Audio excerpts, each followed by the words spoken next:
I live in a hunting town so small I swear I've been in Discord servers with more people. I can't afford to move even if I sold the home I grew up in. At least I have a stable internet connection. I earn my living by being a freelance video editor. I sometimes did thumbnails or podcast editing. If you come across one of those life hack videos with recycled clips of the worst crafts ever, it's possible I edited it or a similar video. Sorry about that. I went to bed late one night crunching to finish work. I woke up to the sound of glass breaking and a car taking off. I ran downstairs to see the damage. A rock had been tossed through the front window and thankfully only broke a single panel. I charged outside trying to see the car, but was too late. It already turned into the long road and was hidden behind the trees that line my driveway. I lived too far from a neighbor to witness the incident. Besides the rock, they also tossed a few dead squirrels on my porch. Great, just the way I wanted to wake up. I grabbed gloves and a trash bag to clean up.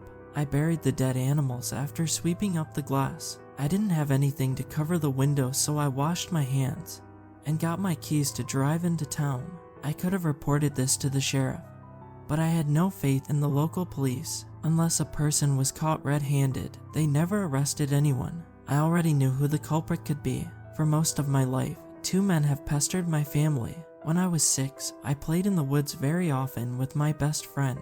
One day we saw dark storm clouds rolling in and decided to walk back home. I heard a sound I thought to be thunder. I turned to my friend just in time to see his body fall to the ground, his face gone. To my horror, he'd been shot with a hunting rifle. Something meant to take down a bear hit him, leaving the poor kid no chance. I ran down the path trying to get help and saw the back of a person I recognized. Harry Fisher, just down the hiking trail. He didn't turn or come to see what was wrong when I screamed for help.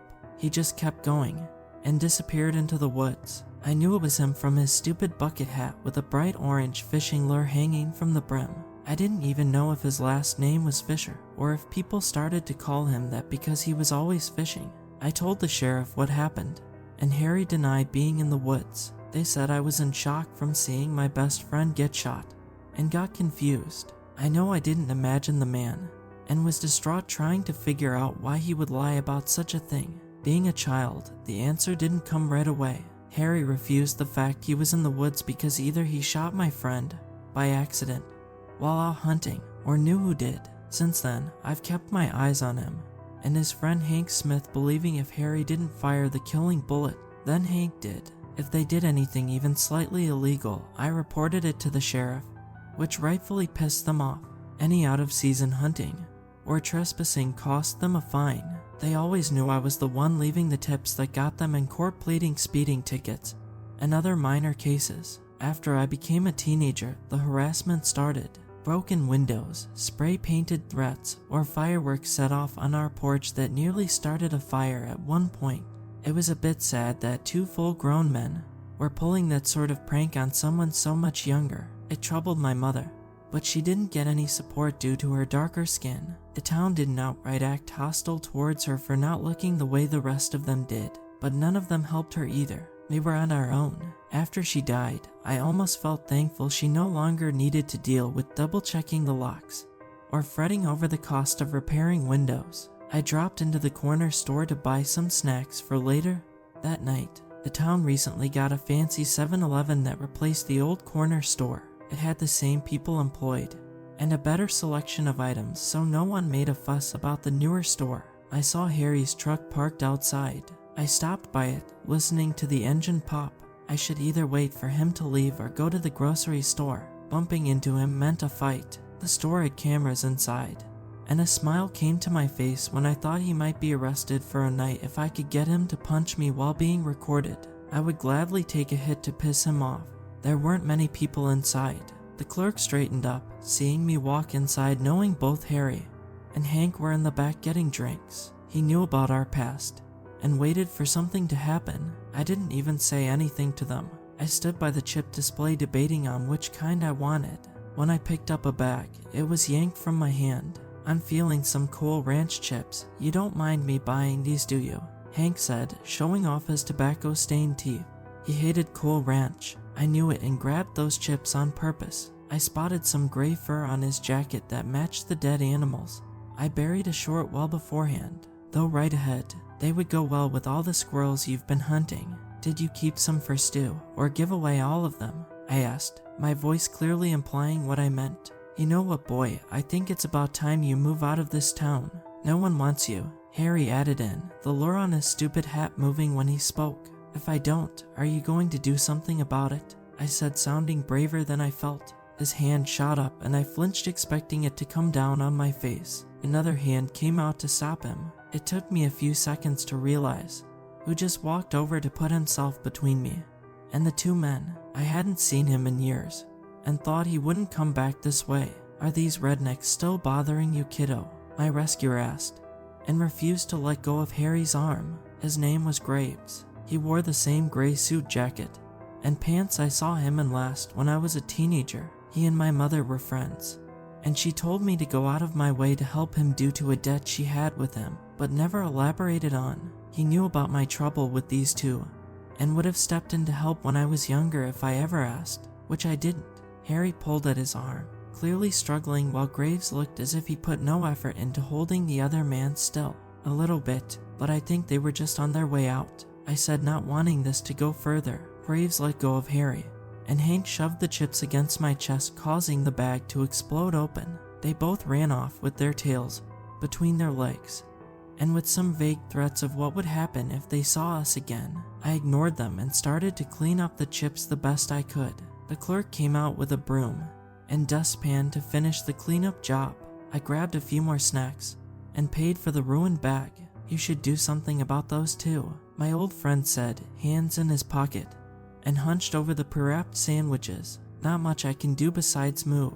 I can't afford that right now, if ever, if house prices keep going up, I said to him. He didn't change at all in 10 years. His hair was still gray, and the same crow's feet at the corner of his eyes when he smiled. His voice rough, and I suspected constantly smoking was the cause. He straightened up and asked for a pack of cigarettes instead of something to eat.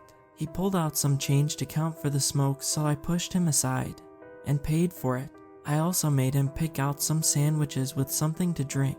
Something about him did change since the last time we met. He looked tired, more worn out than normal, which was impressive considering he always looked like he hadn't slept for 2 days. The moment we walked outside, he lit a smoke and tore into a sandwich. That worried me. I knew he traveled a lot for work, but wasn't aware of what his job was. I didn't know much about Graves besides my mother trusted him. Thanks for helping. Where are you staying? The lodge, I questioned. He looked a bit reluctant to answer. The lodge was a hunting hotel made to look as much like a large log cabin as possible. It brought in enough tourists and hunters to keep stores in town afloat, so most people respected the place. I don't like all those stuffed animal heads watching me. No, I'm at the motel off the highway.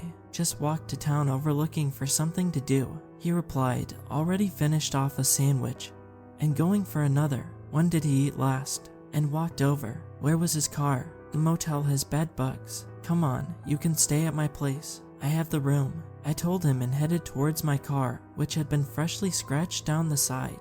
Great, at least they didn't knock my mirrors off this time. Oh, Mr. Pike, inviting a strange man over to your place. What would your mother say? Graves teased. He always called me by my last name, or by some cute nickname, never by my first name, the name my father passed down. I was fine with that. She liked and trusted you, I said, my chest tightening a little. His hand froze, an egg salad sandwich partly unwrapped in his hand, and a cigarette burning between 2 fingers. He looked like he just stepped on a landmine. I wondered how he felt about my mother. I suspect they had a thing after my father died, but never proved it. I think at the very least, he liked her. Trusted?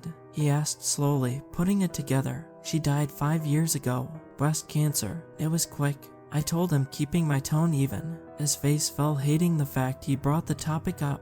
He'd been gone for so long that I didn't blame him for not knowing, and I almost regretted saying it. I could have pretended she was still around for the time he stayed here. For 5 years after she died, someone kept her alive in their mind. Damn, kiddo, sorry. It's fine. Now come on, I'll make you a real meal. He silently followed, getting into the passenger seat, rolling down the window to let the smoke out. I didn't tell him to put out his cigarette or stop him from changing the radio channel. We may have been away from each other for years, but it didn't feel like it. Having him around felt natural, as if he never left. I didn't have much to cook, so I made a slap-together meatloaf. I gave my guest a new set of clothes, so I could take his suit jacket and pants to the dry cleaners. While our dinner cooked, he protested, but they needed to be cleaned. The smell of smoke and an earthy scent of dirt clung to the fabric. He lost the fight, and I gathered his clothing ready to go. After he got changed, he wanted to watch TV, but didn't know how any of the streaming services worked. I put on a random crime series and told him what button to hit to keep watching. I did my quick errand and kept an eye out for Harry's truck. I knew those two didn't like Graves, but never tried to mess with him. I got home to find my old friend passed out on the couch. I let him sleep so I could get some work done. Before the meatloaf finished cooking, I only woke him up to eat and let him go back to the couch to watch half an episode. He was out again until dark. When I heard him wake up and start looking for leftovers, I decided I wanted a break. I found him on the porch smoking. I sat on the wooden step next to him, handing over a beer. The porch light flickered when a large bug slammed against it. I kept forgetting to get a bug zapper. I wasn't outside very often, so it wasn't a big deal to be without. Graves gave me a disapproving look watching me open a beer of my own. "Aren't you still like 16 or something?" His smile made me a bit grumpy. "I don't look that young. I'm almost 30. I sounded offended, but he was right about me looking younger. My baby face pissed me off when someone had the nerve to bring it up. It made it hard for anyone to take me seriously. "What have you been up to?"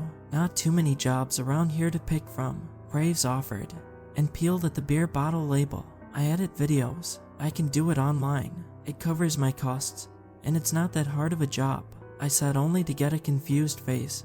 As a response, he looked at me, then towards town, trying to put a few things together. When he spoke again, it became clear why he looked so confused. "Like movies? You can do that Hollywood stuff out here." His voice sounded a bit impressed by his honest mistake about what I do for work. I laughed, unable to help it. I forgot he was older and bad with any kind of technology. I doubted he watched videos on his phone or even had a Facebook account to see lame memes. He waited until I finished laughing and corrected him.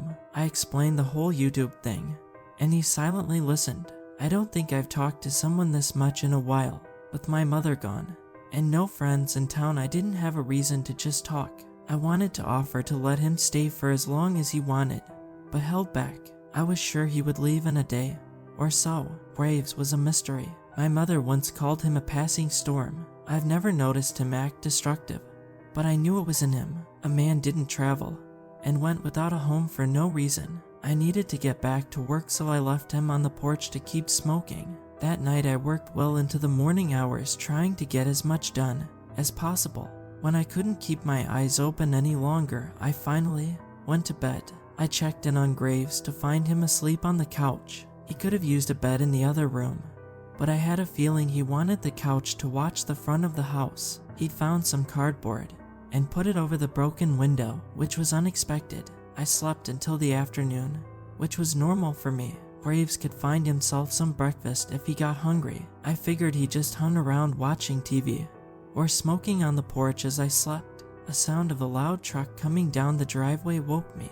I rolled out of bed, tired and a mess from the late night. I quickly fixed my sweater and started down the stairs to see what was going on. Graves was already outside on the porch with the front door open. I heard the truck park, and he ducked inside long enough to tell me to go back upstairs. I froze, fear starting to rise through my stomach. I didn't go back to my room, but I didn't move further down the stairs either. I listened, trying to hear who arrived, even though I already knew the answer. I heard a conversation between Graves and Harry. Graves sounded calm and pretty much told them to piss off, but not using that gentle of a tone. Hank's voice came, and I knew they didn't like him telling them off. I thought I heard the word monster being tossed around from the pair of rednecks. Then one of them let out a scream. I couldn't see what happened next, but there wasn't any mystery from what I heard. A loud sound of a gun rang out, and a body hit the wooden porch. It felt like I moved in slow motion as I ran down the steps and outside to the scene. My friend was on the porch, resting on his elbow and knees with his other hand pressed against his stomach. Blood spread out from his borrowed shirt and dripped down onto the faded wooden porch. Hank was trying to reload his rifle with Harry yelling at him. I got down to Graves trying to see how badly he was injured. The bullet hadn't come out of his back and I didn't know if that was a good sign or not. I looked up and felt all the anger and hatred for these two men break free. Something pulled up from deep within my chest and I growled at them, literally growled. My face turned into an expression I'd never made before and my body felt red hot. I didn't think I could make a sound like that. They both looked like they were going to piss themselves. Hank dropped his rifle and Harry nearly left him behind. They thankfully got back into the truck and bolted down the driveway. All the heat faded and I suddenly felt exhausted as if I just ran 10 miles. I shook it off to try and help my friend. Graves fell to the porch, his body weak and blood flowing. God, there was so much blood from such a small wound. Those bastards, where the hell did they get a blessed bullet from? His voice was weak, almost a whisper, and the question was mostly to himself. I didn't know what he was talking about. I took his hand trying to remove it so I could see the bullet wound. I'll call for help. Hang on, okay, I said, words shaking. I went to stand up and Graves kept a grip on my hand, making it impossible to move. His face pale and damp with sweat, he shook his head. He fixed an intense gaze on my face, and a white glint of light came from his eyes that froze my blood. No, none of that. You need to do it. His voice was still weak, but his teeth sharp and eyes glowed that odd white light. At that moment I knew he wasn't human. Calling the police or getting him to the hospital was the worst thing I could do. I accepted that fact quickly, considering the situation. His strength left him, and he fell back to the porch, out cold and still bleeding. I wasted no time hooking my arms under him and dragging him into the house. He was thin, but heavy as hell. The thought dead weight came to mind, but I dismissed it. I had a bathroom with an ugly green tub on the first floor of the house I didn't bother upgrading. I got him into the tub by awkwardly lifting his legs in, and then the rest of his body. Graves didn't wake up from being manhandled. I couldn't get his sweater off, so I ran into the kitchen for some scissors. I also grabbed a pair of pliers, the tool feeling heavy in my hands. I quickly came back to cut open the sweater and turn the shower on. The lukewarm water washed away the blood almost as fast as it came. Graves stirred slightly, but didn't wake up, his face losing color by the second.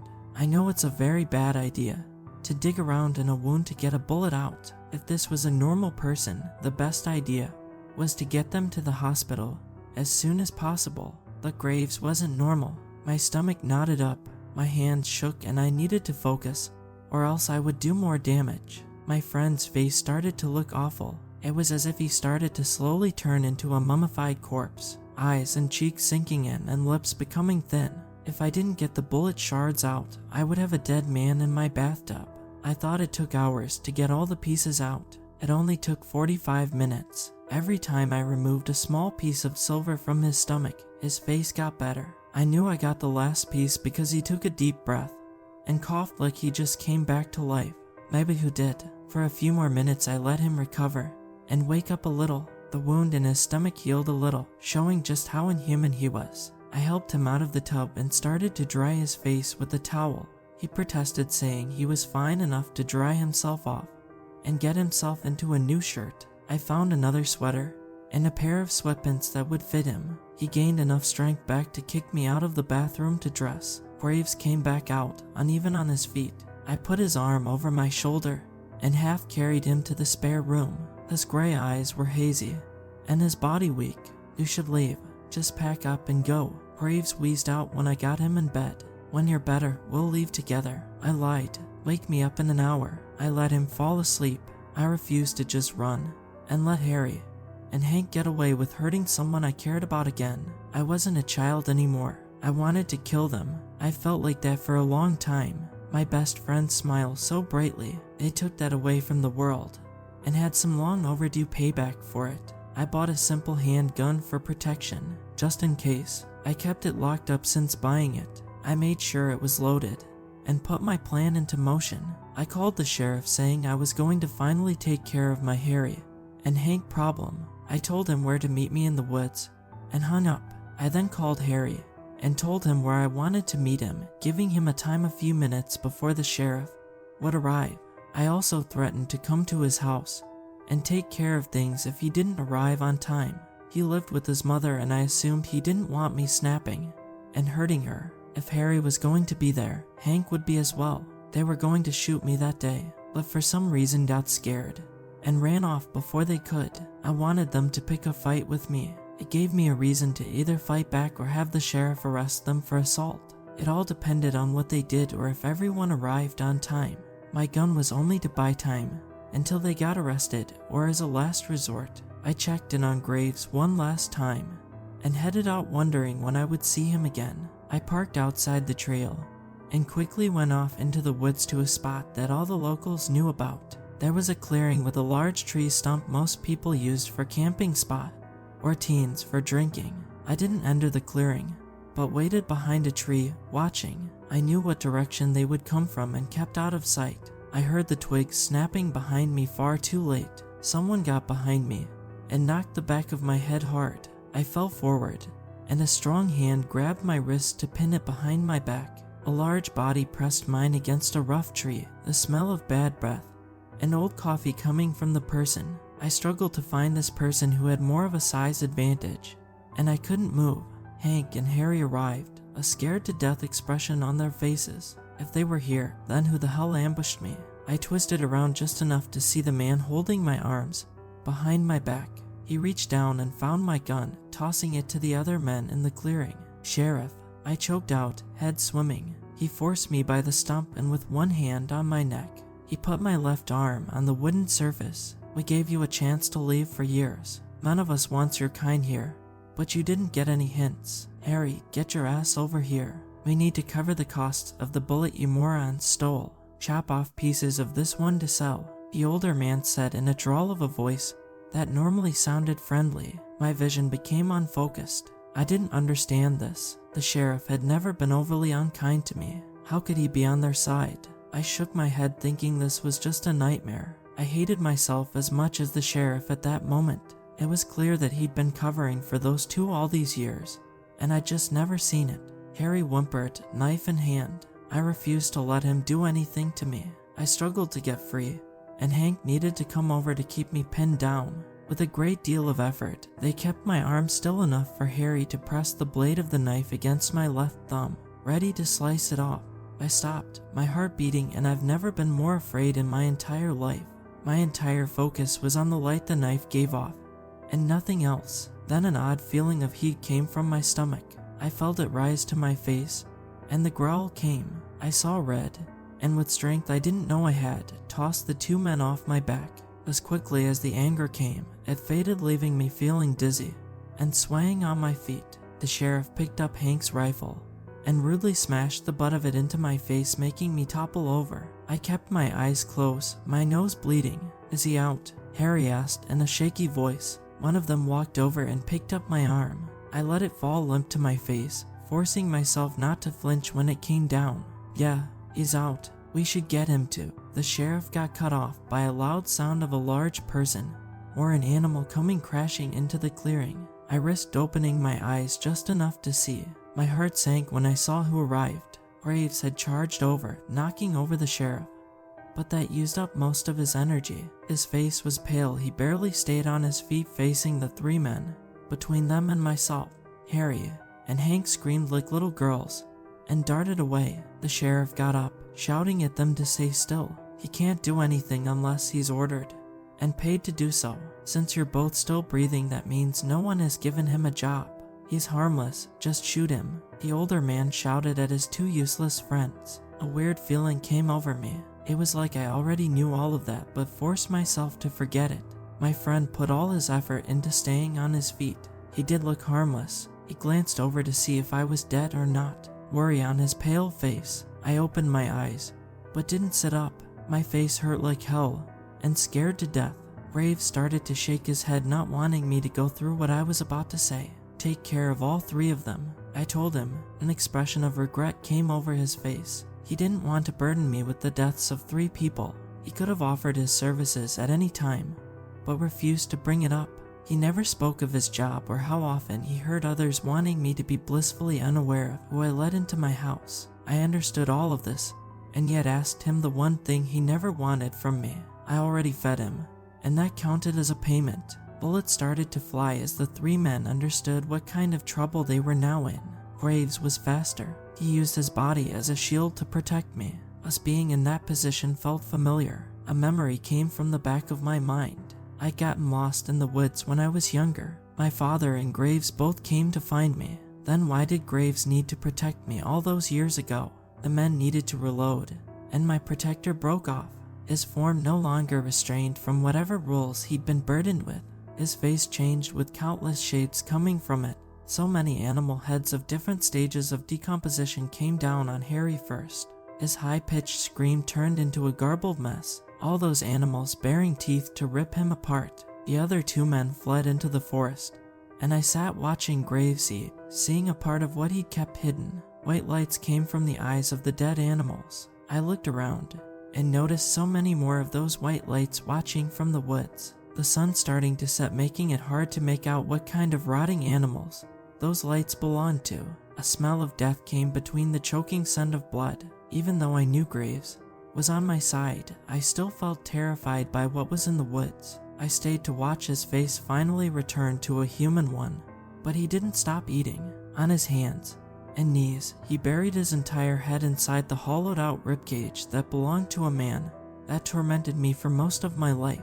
He jerked back, dragging along a piece of flesh, and ate it down. His face dripped with blood, and his breathing came out fast. I stood up, rubbing my bloody nose with the back of my hand. The sound attracted his attention. His eyes were on mine with that white light shining for a second. His senses returned when I stopped in front of him. I nearly got sick seeing the gory remains of Harry, and knowing Graves was the one who did this. Under all that blood, he almost looked sorry over how things turned out. I reached out a hand, and he carefully rested a stained cheek in my palm, feeling the warmth of living flesh against his cold skin. I never wanted to burden you with this, kiddo, Graves admitted in a low voice. I knew that. I've always known that. Using him to take care of my problems was the first step to losing my humanity. My mother never wanted that for me, and Graves never wanted me to sink to his level either. I got down on my knees to wrap my arms around his neck. The blood on his clothing soaked into my own. Being a very lonely person, he wrapped his arms around me, wishing we never got into this situation. Faintly, I wondered what my life would have been like if he stayed with my mother. He left us thinking someone like him shouldn't stain our family with the blood on his hands. Make sure they can't hurt anyone else, I whispered, and felt his head nod. His form changed in my arms and moved away. Something long and sleek moved too fast to get a good look at it. It ran into the woods, followed by so many other creatures. All of them looked gray and rotten. Their bodies moved in unnatural ways, and their shining eyes looked for the other two targets. I wasn't going to leave him alone. I followed behind, ready to see this until the end. I ran through the woods, night falling around the trees. The lights of the eyes showed me the way. The blood on my clothing turned cold and stuck my sweater to my skin. I still ran and only stopped when I heard a scream off in the distance. It was Hank finally getting caught. Only a few smaller of the undead creatures stayed nearby. The rest of the horde fell teeth first on the hunted man. Another sound came, making me jump. The gun went off. I looked around to see the sheriff, rifle in hand, and a weird symbol painted on his forehead. A warmth came from my stomach. Looking down, I saw my blood-stained sweater get darker in a small area. I pressed my hand against my stomach, feeling an odd pressure. Then my legs gave out. The smaller animals made screeching sounds. They charged at the sheriff, but were shot down. In the distance, I heard the mangled cry of different creatures. I knew it was Graves screaming because I'd been shot. He started back in our direction, but was too late. The other man stood above me, gun in hand, and a few scratches on his body from the undead animals. I couldn't do a thing to stop him from firing another shot into my chest. My lungs filled up with the same warmth as blood started to drown me from the inside. He knew he wouldn't get out of the woods alive, so he wanted to take down at least one target. If he fired one more shot, he might have done so. A mass of rotten flesh came out of the woods, and on top of him, so many claws tore him apart, spraying the area with blood. I expected the teeth to come out, but Graves didn't have time for a meal. The rotten flesh, fur, and bones turned back into the person I knew, scared over my well-being. He collapsed to his knees beside me, saying something I couldn't hear. My body felt heavy. Somehow, I didn't feel the pain of the bullets slowly taking my life. I felt his hands over my chest trying to see where I'd been hit. I didn't want him to see me like this. In those few moments, a memory came back. One of my father's body in the forest clearing, and Graves standing over him, face bloody from where he tore into the other man's stomach. I think I've always known Graves was the one who killed my father. I pushed it back, refusing to think about it. I didn't hate him for something like that though. I only would hate him if he didn't kill that monster of a man. Something came into my body, a painful heat through the palms of my hands. It felt like fiery acid just was injected into my veins to travel through my body. I screamed and kicked, trying to get away from the pain. It felt like it went on for years, before finally I blacked out. I thought I died. I got shot twice, so I really should have. I woke up, weak and unable to move. Graves had placed me on his back as he rushed through the woods. He adjusted my legs, and I gripped his neck tighter to show I was awake. He slowed down a little to make the trip less jarring. I'm going to get you to a doctor. I need to use a door but can't make one out in the woods, he said, as if the last part made sense. I got shot, I replied, voice hoarse. I'm sorry, those three were monster hunters. The sheriff avoided my sight, and you got hurt because of it. He never should have gone through any of this. He refused to look at me when he spoke. He felt guilty that I'd gotten hurt, and that I even asked for his help in the first place. I'm not dead. Is that because I'm not human? I asked, finally asking something that my mother wanted to keep hidden. He paused, breathing hard, unsure of how to answer my question. Your mother was human. Your father was something else. I'm not even certain of what he was. Those three were scared to death of him, and never really tried to kill you because they feared parts of your father got passed down. That wasn't the case. You need to understand that. You're nothing like him. You're alive because I healed you with some magic from the forest, but you're literally not out of the woods, and I need to bring you to be treated. I nodded and held him tighter, a weird lump forming in my throat. I kept thinking about my friend. When I was 6, those men killed him because he was the same as me. Someone with a monster for a parent. His mother and father died in a house fire shortly after he was shot in the woods. I imagine it wasn't an accident. How many others did they kill just because they were born different?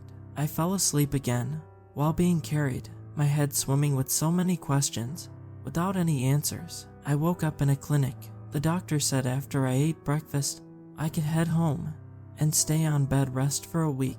I needed to choke down some blood pudding and sweet tea. The black-haired doctor said the pudding was made for half-breeds like me to recover faster. Graves agreed to do some landscaping outside the clinic to help pay for my stay. I smiled a little seeing him with gloves and covered in dirt from chores. He was dismissed to take me back home, but needed to head back after to keep working off my medical debt. The doctor drew a circle beside a door with some odd writing. When he opened it, I saw my house just outside. Even knowing monsters were real, seeing a magic door for the first time baffled me. I stepped out and found myself coming out of my open car door, and not the open clinic door. I walked inside. Graves followed behind to make sure I got up the porch. I stopped to stare at the bloodstain he left behind the day before. I needed to clean that up but wanted to talk to him before he left. The night my father died, you killed him, didn't you? I asked him point blank. He stood at the base of the stairs and looked away, hands stuffed in his pockets. I hoped you forgot all about that. He admitted. I wasn't lost in the woods. He snapped. I lured him out there to try and save my mother. He was going to kill one of us, and I decided I wanted it to be me. I only had a handful of memories left of that night. I heard my mother screaming and saw my father turning into something else. His body was a beast instead of the man who raised me. He always had anger issues, but I never thought he would threaten to kill either of us. My mother covered up the small bruises and pretended as if nothing happened. She loved him. I knew that. She always loved that man. She could have left him sooner. But I started, tears about to take over. Kiddo, you don't need to think about stuff like this, Graves said, and it pissed me off. Don't treat me like a child. I snapped at him. After everything, I wanted to face the truth. He took my anger, and a little smirk came over his face. He'll always be a kid to me, he said, the smile making wrinkles appear at the corner of his eyes. I relaxed and lowered my head. I rubbed my eyes with the palm of my hands. I still needed to confirm something, and he was the only one still alive that knew the answers. My mother said to always treat you well because she owed you something. If you killed my father, it makes me think that she was the one who asked you to do it. But that wasn't the case, was it? She loved him. She had so many chances to leave. She risked both of our lives for that love.